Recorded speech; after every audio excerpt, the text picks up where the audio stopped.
KL the Photo Guru YouTube channel ku ungalai varaverkiren. En peyar KL Raja Pansai.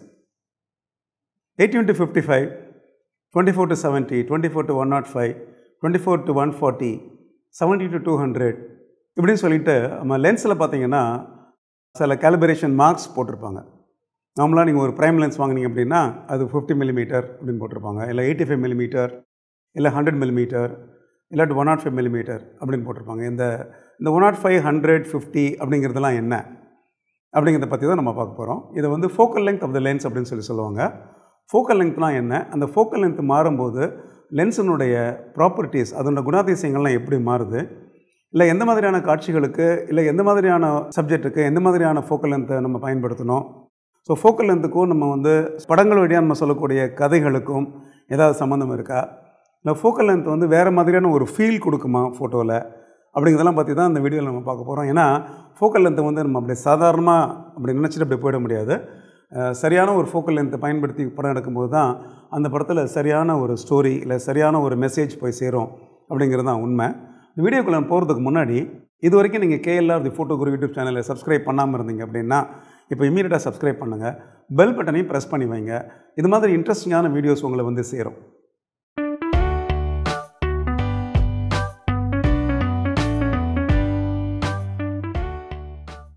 So focal length அப்படிங்கிறது நம்ம கேமராவில் இருக்கக்கூடிய image சென்சாருக்கும் இந்த optical centre of the லென்ஸ்னு சொல்லுவாங்க. அது ஒரு டெக்னிக்கலான ஒரு விஷயம் ஆக்சுவலாக. ஸோ அந்த ஆப்டிக்கல் சென்டர் ஆஃப் த லென்ஸுக்கும் உள்ள ஒரு டிஸ்டன்ஸ், இடைப்பட்ட ஒரு தூரம். சென்சார் எங்களுக்கும் தெரியும், உங்களுக்கு கேமராவில் சென்சார் வந்து இந்த இடத்துல உங்களுக்கு இருக்குது, பின்னாடி இருக்குது. அப்புறம் இதான் நான் போட்டிருக்க ஒரு லென்ஸ். இல்லை இந்த லென்ஸில் வந்து நான் வந்து சப்போஸ் இந்த லென்ஸோடைய ஃபோக்கல் லென்த்தை நான் சேஞ்ச் பண்ணுறேன் அப்படின்னா அதனுடைய ஆப்டிக்கல் சென்டர் அப்படிங்கிறது மாறுது அப்படிங்கிறது தான் நீங்கள் தெரிஞ்சிக்க வேண்டிய ஒரு விஷயம். இது கேமராவுக்கு உள்ளே உள்ள விஷயம். ஓகே, கேமராவுக்கு வெளியில் உள்ள, கேமராவுக்கு உள்ளே உள்ளது. ஸோ இந்த சென்சாருக்கும் அந்த குறிப்பிட்ட ஃபோக்கல் லென்த் உள்ள அந்த லென்ஸுக்கும் உள்ள இடைப்பட்ட ஒரு ஆப்டிக்கல் சென்டருக்கும் இடைப்பட்ட உள்ள தூரம் இருக்குது பார்த்தீங்களா, அதை தான் நம்ம வந்து focal length of the lens அப்படின்னு சொல்லுவோம். இது வந்து 10 மில்லிமீட்டர் அப்படிங்கிற மாதிரி ஆரம்பிக்கும் உங்களுக்கு. 10 மில்லிமீட்டர்னால் 10 மில்லிமீட்டர் சென்சார்லேருந்து அந்த குறிப்பிட்ட லென்ஸினுடைய ஆப்டிக்கல் சென்டர். அதுக்கப்புறம் பார்த்திங்க அப்படின்னா அது 12 மில்லிமீட்டர், அப்புறம் 15 மில்லிமீட்டர், 18 மில்லிமீட்டர், அப்புறம் 24 மில்லிமீட்டர், 35 மில்லிமீட்டர், 50 மில்லிமீட்டர் அப்படின்னு சொல்லிட்டு ஃபோக்கல் லென்த் வந்து உங்களுக்கு 1000 மில்லிமீட்டர் வரைக்கும் உங்களுக்கு போயிட்டே இருக்குது, நீங்கள் உங்களுக்கு தெரியும். ஸோ நம்ம பயன்படுத்தக்கூடிய லென்ஸினுடைய ஃபோக்கல் லென்த் வந்து 50 மில்லிமீட்டர் அப்படின்னு இருந்துச்சு அப்படின்னா அது வந்து நார்மல் லென்ஸ்னு சொல்லுவோம். அந்த நார்மல் லென்ஸ் அப்படிங்கிறது அதை பயன்படுத்தி எடுக்கக்கூடிய படங்களில் நம்ம கண்ணில் ஒரு காட்சியை பார்த்தா அந்த காட்சி எப்படி கண்ணுக்கு தெரியுதோ அதே மாதிரி அது வந்து அந்த லென்ஸில் எடுக்கிற படங்களில் அது தெரியும் அப்படிங்கிற மாதிரியெல்லாம் நம்ம சொல்லுவோம். ஸோ இந்த நார்மல் லென்ஸோட ஃபோக்கல் லென்த் 50 இருக்கும்போது அதை விட குறைவான ஃபோக்கல் லென்த் உள்ள லென்ஸஸ் எல்லாத்தையுமே நம்ம வந்து வைட் ஆங்கிள் லென்ஸ் அப்படிங்கிற மாதிரி நம்ம புரிஞ்சிக்கலாம். அதே மாதிரி 50 மில்லிமீட்டரை விட உங்களுக்கு அதிகமான ஃபோக்கல் லென்த் இருக்கக்கூடியது 70, 85, 100, 105, 150, 200, 250, அதுக்கப்புறம் 400, 600, 800, 1000 அப்படிங்கிறது எல்லாத்தையுமே நம்ம வந்து டெலிஃபோட்டோ லென்சஸ் அப்படிங்கிற மாதிரி புரிஞ்சிக்கலாம். ஸோ ஃபோக்கல் லென்த் அதிகமாக அந்த லென்ஸை வந்து நம்ம டெலிஃபோட்டோ லென்ஸ்னு சொல்லலாம். ஃபோக்கல் லென்த் குறைய அந்த லென்ஸுகளை வந்து நம்ம வந்து வைட் ஆங்கிள் லென்ஸ்னு சொல்லிக்கலாம்.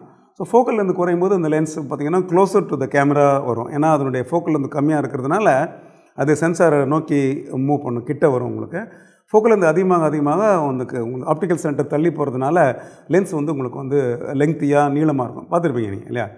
இப்போ 70, 200 லென்ஸ் எடுத்திங்க அப்படின்னா நீளமாக இருக்கும். 100, 400 மேலே நீளமாக இருக்கும்.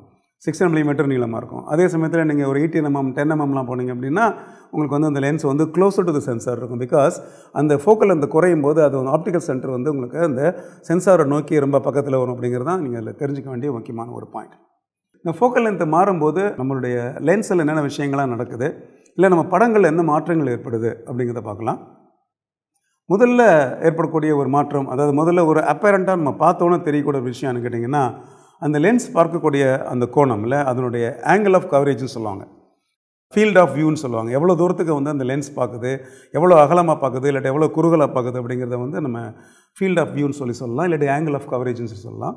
இந்த ஆங்கிள் ஆஃப் கவரேஜ் அப்படிங்கிறது ஃபோக்கல் லென்த் குறையும் போது அதிகமாக இருக்கும், அண்ட் ஃபோக்கல் லென்த் அதிகமாக இருக்கும்போது அது குறைவாக இருக்கும். ஸோ வைட் ஆங்கிள் லென்ஸு சொல்லக்கூடிய ஃபார் எக்ஸாம்பிள் 24 மில்லிமீட்டர் லென்ஸ் வச்சுக்கோங்களேன், அது பார்க்கக்கூடிய ஒரு பார்வை கோணம் அப்படிங்கிறது பெருசாக உங்களுக்கு வைடாக இருக்கும். அதனால தான் அந்த பேர் நம்ம வைட் ஆங்கிள் லென்ஸ்னு சொல்கிறோம். அதே சமயத்தில் வந்து ஒரு 200 மில்லிமீட்டர் லென்ஸ் போட்டு நீங்கள் எடுத்தீங்க அப்படின்னா அதே இடத்துல எடுத்திங்கன்னா அது பார்க்கக்கூடிய பார்வை கோணம் வந்து கொஞ்சம் குறுகலாக இருக்கும். ஏன்னா அந்த டெலிஃபோட்டோ லென்ஸோடைய ஃபோக்கல் லென்த் அதிகமாக இருக்கிறதுனால அந்த லென்ஸ் என்ன பண்ணுது கேட்டிங்க அப்படின்னா தூரத்தில் இருக்கக்கூடிய விஷயங்களை வந்து பக்கத்தில் காமிக்கிற மாதிரியான ஒரு பவர் அந்த லென்ஸுக்கு உங்களுக்கு வருது. அப்போ வந்து அதனுடைய அகல நோக்கு அப்படிங்கிறது போய் அது தொலைநோக்கு அப்படிங்கிற மாதிரி ஒரு விஷயத்துக்கு அது மாறிடுது ஆக்சுவலாக.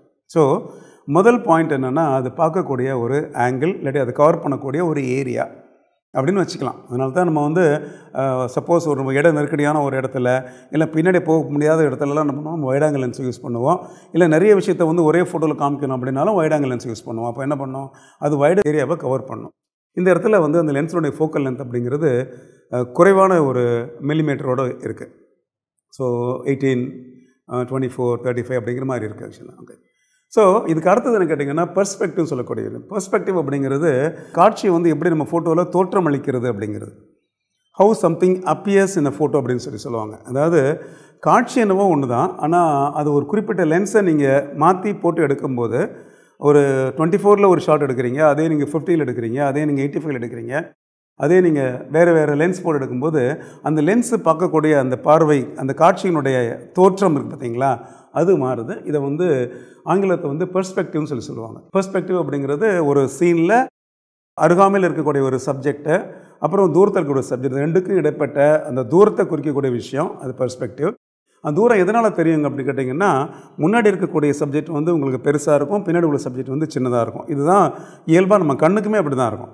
அருகில் இருக்கக்கூடிய பொருட்கள் எல்லாமே பெருசாக இருக்கும், தூரத்தில் இருக்கக்கூடிய பொருட்கள் விஷயங்கள் எல்லாமே உங்களுக்கு சிறுசாக இருக்கும் அப்படிங்கிறது நம்ம கண்ணுக்குமே பொருந்தும். இது வந்து வைட் ஆங்கிள் லென்ஸ் யூஸ் பண்ணும்போது அதாவது ஃபோக்கல் லென்த்து குறையும் போது அருகாமையில் இருக்கக்கூடிய சப்ஜெக்ட்ஸ் பார்த்திங்களா அது வந்து ரொம்ப பெருசாக இருக்கும். அதே காட்சியில் தூரத்தில் இருக்கக்கூடிய சப்ஜெக்ட்ஸ் பார்த்திங்க அப்படின்னா வந்து உங்களுக்கு சிறுசாக இருக்கும் ஆக்சுவலாக. ஓகே. அது வந்து அந்த முன்னாடி இருக்கக்கூடிய சப்ஜெக்ட்டுக்கும் பின்னாடி இருக்க சப்ஜெக்ட்டுக்கும் உள்ள இடைப்பட்ட தூரம் வந்து அதிகமாக இருக்க மாதிரி ஒரு மாயையை கிரியேட் பண்ணும். இட்ஸ் அன் இல்லூஷன், அது உண்மை அல்ல. ஸோ ஒரு காட்சிக்கு உள்ள அதாவது ஒரு ஃபோட்டோக்குள்ளே ஒரு சீனுக்குள்ளே நீங்கள் பார்க்கக்கூடிய டிஃப்ரெண்ட் சப்ஜெக்ட்ஸ் இருக்குது பார்த்தீங்களா, வேறு பிளேனில் வேறு தூரத்தில் இருக்கக்கூடிய வேறு சப்ஜெக்ட்ஸ் வந்து வேறு சைஸில் தெரியும் பார்த்தீங்களா. இந்த சைஸ் மாறுறதுக்கு அதோட ரிலேட்டிவ் சைஸ் அதாவது முன்னாடி இருக்க சப்ஜெக்ட்டுக்கும் பின்னாடி இருக்க சப்ஜெக்ட்டுக்கும் உள்ள ரிலேட்டிவ் சைஸ் மாறுறதுக்கு ஃபோக்கல் லென்த் வந்து ரொம்ப முக்கியமான காரணமாக இருக்குது. ஸோ வைட் ஆங்கிள் லென்ஸில் அது முன்னாடி இருக்க பொருள் பெருசாகவும் பின்னாடி இருக்க பொருள் ரொம்ப சின்னதாகவும் தெரியும். ஆனால் டெலிஃபோட்டோ லென்ஸ் போட்டு எடுத்திங்க அப்படின்னா அதாவது long focal length lens use பண்ணிங்க அப்படின்னா 70, 150, 200 அப்படிலாம் போனீங்க அப்படின்னா முன்னாடி இருக்கக்கூடிய சப்ஜெக்ட்டும் பின்னாடி இருக்க சப்ஜெக்ட்டும் கிட்டத்தட்ட ஒரே சைஸாக தெரியும். ஒரே சைஸாக தெரியறதுனால ரெண்டுமே பக்கத்தில் இருக்கிற மாதிரி ஒரு இல்யூஷன், அது ஒரு மாயை ப்ரொடியூஸ் பண்ணும். ஸோ லாங் லென்ஸை போட்டு எடுக்கும்போது பார்த்திங்கன்னா ரெண்டுமே வந்து பக்கத்தில் இருக்க மாதிரியான ஒரு தோற்றம். இப்போ நான் அதில் நிறைய படங்கள் உங்களுக்கு காமிச்சிட்டு வரேன், இந்த கம்பேரிசனும் உங்களுக்கு காமிக்கிறேன். அதாவது வைட் ஆங்கிள் லென்ஸில் எடுத்த படத்தில் ஒரு காட்சி எப்படி தெரியுது, அதே வந்து டெலிஃபோட்டோவில் எடுத்த படத்தில் ஒரு காட்சி எப்படி தெரியுது. அப்போ முன்னாடி இருக்கக்கூடிய சப்ஜெக்ட்டுக்கும் பின்னாடி இருக்க சப்ஜெக்ட்டுக்கும் உள்ள அந்த டிஸ்டன்ஸு அப்புறம் அதனுடைய சைஸ் டிஃப்ரென்ஸ் அல்ல, அது ரெண்டையும் நீங்கள் பார்க்குறீங்க.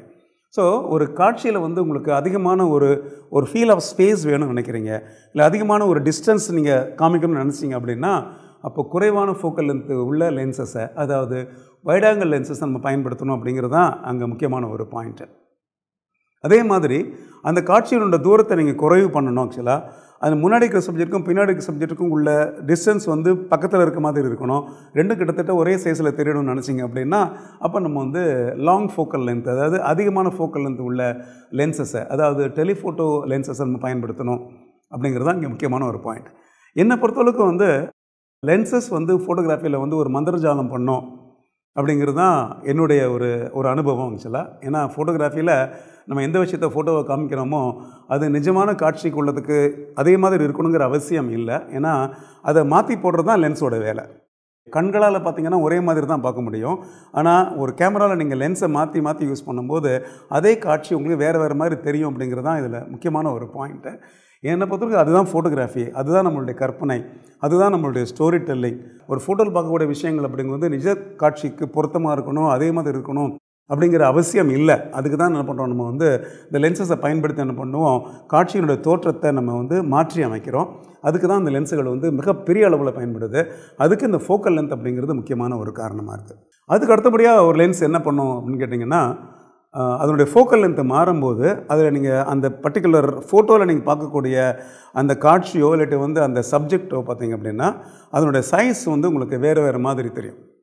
வைட் ஆங்கிள் லென்ஸை போட்டு ஒரு படம் எடுத்திங்க அப்படின்னா அதில் எல்லா பொருட்களும் எல்லா காட்சியும் பார்த்திங்கன்னா ரொம்ப சின்னதாக குட்டி குட்டியாக தெரியும் உங்களுக்கு ஆக்சுவலாக. அதே சமயத்தில் ஒரு லாங் டெலிஃபோட்டோ போட்டு எடுத்திங்க அப்படின்னா கிட்ட போய் எடுத்தால் எப்படி இருக்குமோ அந்த மாதிரி ஒரு ஃபீல் கொடுக்கும். அதாவது அந்த சப்ஜெக்ட் வந்து உங்களுக்கு பெருசாக தோற்றமளிக்கும். இது நம்ம பார்த்துருப்போம். சாதாரணமாக வைல்ட் லைஃப் ஃபோட்டோகிராஃபிலையும் ஸ்போர்ட்ஸ் ஃபோட்டோகிராஃபிலையும் ஃபோட்டோகிராஃபர் வந்து ரொம்ப தூரத்துலேருந்து அந்த சப்ஜெக்டை ஃபோட்டோ எடுத்திருப்பார். அது பறவையாக இருக்கலாம், ஒரு மிருகமாக இருக்கலாம். இவங்க நிற்கிற தூரம் ரொம்ப அதிகமாக இருக்கும். இருந்தாலும் வந்து அது பக்கத்தில் போய் எடுத்த மாதிரி ஒரு உணர்வை வந்து அந்த ஃபோட்டோ கொடுக்கும். அந்த பக்கத்தில் மாதிரி எடுத்த உணர்வை கொடுக்கறதுக்கு தான் என்ன பண்ணுறோம் கேட்டிங்கன்னா, நம்ம டெலிஃபோட்டோ லென்ஸை யூஸ் பண்ணி சப்ஜெக்டுடைய சைஸை பெருசு பண்ணி அது வந்து தெளிவாக தெரிகிற மாதிரி நம்ம எடுக்க ட்ரை பண்ணுறோம். ஸோ இது வந்து டெலிஃபோட்டோ லென்ஸினுடைய மிகப்பெரிய ஒரு பவர், மிகப்பெரிய ஒரு கெப்பாசிட்டின்னு நான் சொல்லுவேன். ஏன்னா டெலிஃபோட்டோ லென்சஸ் மட்டும் இல்லை அப்படின்னா பல தூரத்தில் உள்ள காட்சிகள் அதனுடைய டீட்டெயில்ஸ் நமக்கு தெரியாமலே போயிட்டுருக்கோம். அதனால் டெலிஃபோட்டோ அப்படிங்கிறது சப்ஜெக்டை வந்து மேக்னிஃபை பண்ணி காமிக்கும், அருகாமையில் இருக்க மாதிரி காமிக்கும் அப்படிங்கிறத நம்ம தெரிஞ்சுக்கணும். அதான் அதனுடைய 3வது பாயிண்ட்டு. 4வது விஷயம், லென்ஸினுடைய ஃபோக்கல் லென்த்தை நீங்கள் மாற்றும் போது அந்த காட்சியில் உள்ள டெப்த் ஆஃப் ஃபீல்ட் ஆக்சுவலாக, அதாவது எஃபெக்டிவ் ஷார்ப்னஸ் அப்படிங்கிறது கொஞ்சம் மாறிடும். டெப்த் ஆஃப் ஃபீல்ட் அப்படிங்கிறது ஒரு குறிப்பிட்ட இடத்துல நீங்கள் உங்கள் லென்ஸை நீங்கள் ஃபோக்கஸ் பண்ணிங்க அப்படின்னா அந்த குறிப்பிட்ட இடத்துக்கு முன்னாடி கொஞ்சம் தூரம் பின்னாடி கொஞ்சம் தூரம் அப்படிங்கிறது ஷார்ப்பாக தெரிகிற மாதிரி இருக்கும். அது கூட பார்த்திங்க அப்படின்னா ஒரு கைண்ட் ஆஃப் அன் இல்யூஷன் தான், அதுவும் ஒரு மாயை தான். ஸோ ஒரு லென்ஸால் வந்து குறிப்பிட்ட ஒரு புள்ளியில் தான் ஃபோக்கஸ் பண்ண முடியும். அப்படி ஃபோக்கஸ் பண்ணதுக்கப்புறம் அந்த காட்சியில் பார்த்திங்கன்னா ஒரு சில விஷயங்கள் முன்னாடியும் பின்னாடியும் ஷார்ப்பாக தெரியும். அதுதான் வந்து நம்ம வந்து டெப்த் ஆஃப் ஃபீல்டு சொல்லக்கூடிய ஒரு விஷயம். அதனால் அந்த எவ்வளோ தூரம் வந்து உங்களுக்கு ஷார்ப்பாக தெரியும் அப்படிங்கிறத டெப்த் ஆஃப் ஃபீல்டு சொல்கிறோம். இது வந்து அதிகமாக இருக்கும் உங்களுக்கு வைட் ஆங்கிள் லென்ஸ் யூஸ் பண்ணும்போது. அதாவது ஃபோக்கல் லென்த்தை குறைச்சி யூஸ் பண்ணும்போது நிறைய விஷயங்கள் ஷார்ப்பாக இருக்க மாதிரி தெரியும்.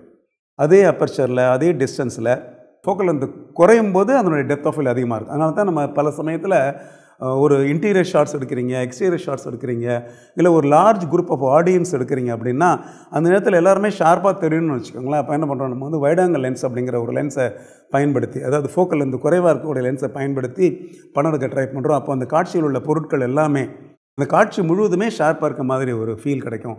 லேண்ட்ஸ்கேப்புக்கு இது பொருந்தும், குரூப் ஃபோட்டோவுக்கு, பெரிய குரூப் ஃபோட்டோவுக்கு இது பொருந்தும். அப்புறம் ஆடியன்ஸ் எடுக்கிறீங்க, ஒரு க்ரௌட் எடுக்கிறீங்க, அதுக்கெல்லாம் உங்களுக்கு பொருந்தும். ஆக்சுவலாக ஒரு பில்டிங்குடைய இன்டீரியர், ரூமோட இன்டீரியர் எடுக்கிறீங்க, ஒரு ஆஃபீஸோட இன்டீரியர் எடுக்கிறீங்க, இது எல்லாத்துக்குமே பார்த்திங்க அப்படின்னா நான் சொல்லக்கூடிய இந்த பாயிண்ட் பொருந்தும். இதை தான் நம்ம என்ன சொல்கிறோம், டெப்த் ஆஃப் ஃபீல்டுன்னு சொல்கிறோம். இந்த டெப்த் ஆஃப் ஃபீல்டு வந்து உங்களுக்கு அதிகமாக கிடைக்கும் ஃபோக்கல் லென்த்து குறையும் போது. ஸோ ஃபோக்கல் லென்த்து அதிகமாகும் போது என்ன கேட்டிங்கன்னா டெப்த் ஆஃப் ஃபீல்டு குறைவாயிடும். நீங்கள் பார்த்துருப்பீங்க நிறைய பறவைகள் படங்களாகட்டும், விலங்குகள் படங்களாகட்டும், இல்லை வந்து தூரத்தில் இருக்கக்கூடிய ஒரு காட்சியை வந்து படம் எடுத்துனா கூட பார்த்தீங்கன்னா அந்த சப்ஜெக்ட் மட்டும்தான் உங்களுக்கு தெளிவாக தெரியும். அதுக்கு பின்னாடி உள்ளது ஃபுல்லாகவே உங்களுக்கு அவுட் ஆஃப் ஃபோக்கஸ் ஆகிடும். பறவைக்கு பின்னாடி உள்ள விஷயம் பூரா அவுட் ஆஃப் ஃபோக்கஸ் ஆகிடும், முன்னாடி உள்ள விஷயமும் அவுட் ஆஃப் ஃபோக்கஸ் ஆகிடும். எந்த இடத்துல நீங்கள் ஃபோக்கஸ் பண்ணுறீங்களோ அந்த இடத்துல தான் உங்களுக்கு மேக்ஸிமம் உங்களுக்கு ஷார்ப்னஸ் கிடைக்கும். முன்னாடி பின்னாடி வந்து ஆட்டோமேட்டிக்காக பார்த்தீங்கன்னா அந்த காட்சியினுடைய பகுதிகள் வந்து உங்களுக்கு வந்து தெளிவு இல்லாமல் அவுட் ஆஃப் ஃபோக்கஸாக தெரியும். இதுதான் வந்து லாங் லென்ஸ் யூஸ் பண்ணும்போது, அதாவது வந்து லாங் ஃபோக்கல் லென்த் உள்ள லென்ஸை பயன்படுத்தும் போது நமக்கு கிடைக்கக்கூடிய ஒரு மிக பிரமாதமான ஒரு எஃபெக்ட். அதனால தான் லாங் லென்ஸை பயன்படுத்தி நம்ம போர்ட்ரேட்ஸ் பண்ணுறோம். போர்ட்ரேட்ஸ் பண்ணும்போது பின்னாடிலாம் அவுட் ஆஃப் ஃபோக்கஸ் பண்ணுறோம். பார்த்துருப்போம் நம்ம வந்து ஒரு வெட்டிங் ஃபோட்டோகிராஃபியில் வந்து pre wedding, post wedding, couple portraits, family portraits, individual போர்ட்ரேட்ஸ்லாம் பண்ணுற சமயத்தில் பல சமயத்தில் நம்ம என்ன பண்ணுவோம்னா பேக்ரவுண்ட் அவுட் ஃபோக்கஸ் பண்ணுறதுக்கு ட்ரை பண்ணுவோம். அப்படி பேக்ரவுண்ட் அவுட் ஃபோக்கஸ் பண்ணுறதுக்கு நம்ம லென்ஸை வந்து சரியாக பயன்படுத்தணும் அப்படின்னா, அதாவது ஃபோக்கல் லென்த் அதிகமாக லென்ஸை பயன்படுத்தணும் அப்படின்னா ரொம்ப ஈஸியாக நம்மளால் வந்து அந்த பேக்ரவுண்டை அவுட் ஃபோக்கஸ் பண்ணிக்க முடியும்.